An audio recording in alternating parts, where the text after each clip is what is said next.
Matthieu, chapitre 7. Ne jugez point, afin que vous ne soyez point jugés, car on vous jugera du jugement dont vous jugez, et l'on vous mesurera avec la mesure dont vous mesurez. Pourquoi vois-tu la paille qui est dans l'œil de ton frère, et n'aperçois-tu pas la poutre qui est dans ton œil? Ou, comment peux-tu dire à ton frère, laisse-moi ôter une paille de ton œil, toi, qui as une poutre dans le tien? Hypocrite, ôte premièrement la poutre de ton œil, et alors, tu verras comment ôter la paille de l'œil de ton frère. Ne donnez pas les choses saintes aux chiens, et ne jetez pas vos perles devant les pourceaux, de peur qu'ils ne les foulent aux pieds, ne se retournent et ne vous déchirent. Demandez, et l'on vous donnera. Cherchez, et vous trouverez. Frappez, et l'on vous ouvrira. Car quiconque demande reçoit. Celui qui cherche trouve, et l'on ouvre à celui qui frappe. Lequel de vous donnera une pierre à son fils s'il lui demande du pain?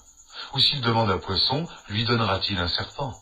Si donc, méchants comme vous l'êtes, vous savez donner de bonnes choses à vos enfants, à combien plus forte raison votre Père qui est dans les cieux donnera-t-il de bonnes choses à ceux qui les lui demandent?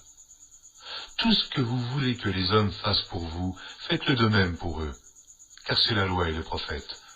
Entrez par la porte étroite, car large est la porte, spacieux est le chemin qui mène à la perdition. Oh, il y en a beaucoup qui entrent par là. Mais étroite est la porte, resserrez le chemin qui mène à la vie, et il y en a peu qui les trouvent. Gardez-vous des faux prophètes, ils viennent à vous en vêtements de brebis, mais au-dedans, ce sont des loups ravisseurs. Vous les reconnaîtrez à leurs fruits. Cueille-t-on des raisins sur des épines, ou des figues sur des chardons? Tout bon arbre porte de bons fruits, mais le mauvais arbre porte de mauvais fruits. Un bon arbre ne peut porter de mauvais fruits, ni un mauvais arbre porter de bons fruits. Tout arbre qui ne porte pas de bons fruits est coupé et jeté au feu. C'est donc à leurs fruits que vous les reconnaîtrez. Ceux qui me disent « Seigneur, Seigneur » n'entreront pas tous dans le royaume des cieux, mais celui-là seul qui fait la volonté de mon Père qui est dans les cieux. Plusieurs me diront en ce jour-là « Seigneur, Seigneur, n'avons-nous pas prophétisé par ton nom? N'avons-nous pas chassé des démons par ton nom? Et n'avons-nous pas fait beaucoup de miracles par ton nom? » Alors, je leur dirai ouvertement, je ne vous ai jamais connus. Retirez-vous de moi, vous qui commettez l'iniquité.